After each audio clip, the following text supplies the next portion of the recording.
Guillaume, thanks very much for joining us.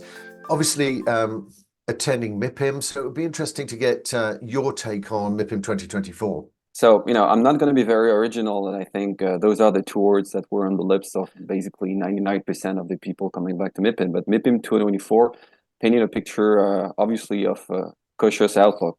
Everyone was still obviously carefully looking, I would say, at the clouds, which are, as we know, the political tensions, notably in Europe and in the Middle East, the elections that are going to happen within the next 2 years, basically 2, 3 years, basically everywhere in the world, the fight for inflation, but there was still this also contemplation of the sun rising, notably the easement in relation to the monetary policy.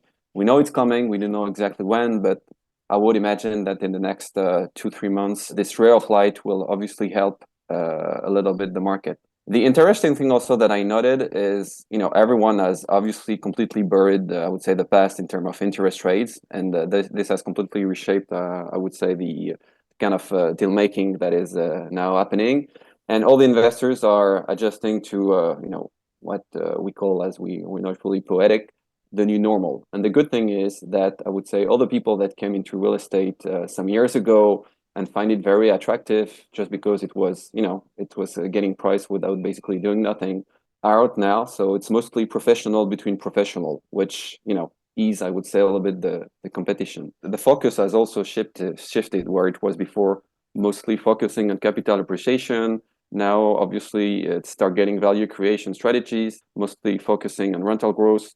And also, everyone is rediscovering strong asset management, which is obviously a good thing. And this is the only way where you can get the extra value out of the assets. My sense was that there was a big change, really, if we looked between 2019 and the 2024 edition. So I guess what are some of the changes that you've seen?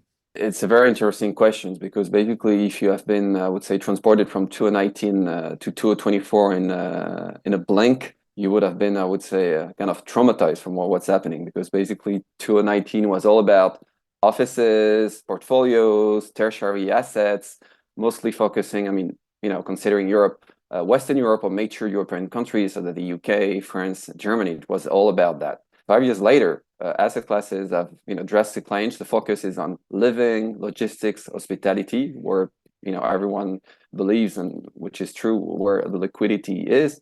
And from a pure geographical location, no more, I would say, old Europe, full focus on the new Europe, the Florida of Europe, Spain, as to name it, and the rest of Southern Europe in relation to living and hospitality. So Italy, Greece. I met also a lot of people that were really active into potentially developing brand new residences, hospitality operations in Turkey, Northern Africa, specifically Morocco and Tunisia. So there's been a major shift in terms of asset classes due to COVID, and obviously the geography has literally changed. So I would say everyone is looking for the sunny spot in Southern Europe. For sure, it's the first time I've done an interview in terms of investing in Greece at MIPIM. So really interesting to see those changes. Thanks very much, Guillaume. Thank you very much.